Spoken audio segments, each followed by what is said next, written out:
92 সংখ্যক হাউলি ৰাস মহোৎসৱলৈ সমূহ দৰ্শনাৰ্থীক স্বাগতম জনাইছোঁ।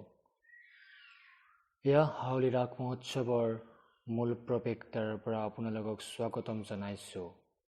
আজিৰ এই পবিত্ৰ ৰাস মহোৎসৱৰ পূৰ্ণিমা তিথিৰ প্ৰাক্ষণত এগছি বন্তি প্ৰজ্বলন কৰি ৰাস মহোৎসৱৰ মৃন্ময় প্ৰতিমা স্থাপনৰ এক শুভাৰম্ভণি কৰা হয়।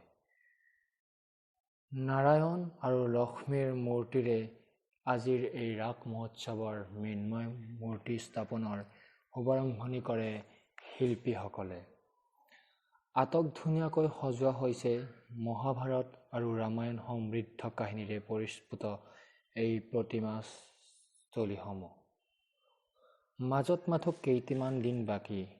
শিল্পীসকলে দিনে নিশাই একাকাৰ কৰি ব্যস্ত হৈ পৰিছে মৃন্ময় প্ৰতিমাসমূহৰ শেষ পৰশ দিবলৈ।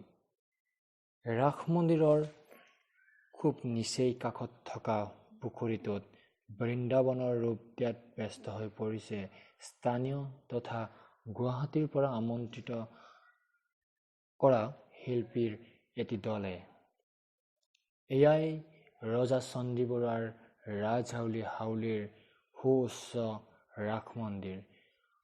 অহা 11 নৱেম্বৰৰ পৰা 25 নৱেম্বৰলৈ 15 দিনীয়া বৰ্ণাঢ্য কাৰ্যসূচীৰে ৰং ৰস আৰু ধৰ্মীয় পৰম্পৰাৰে সমাহিত হাউলি ৰাস মহোৎসৱ উদযাপিত হ'ব।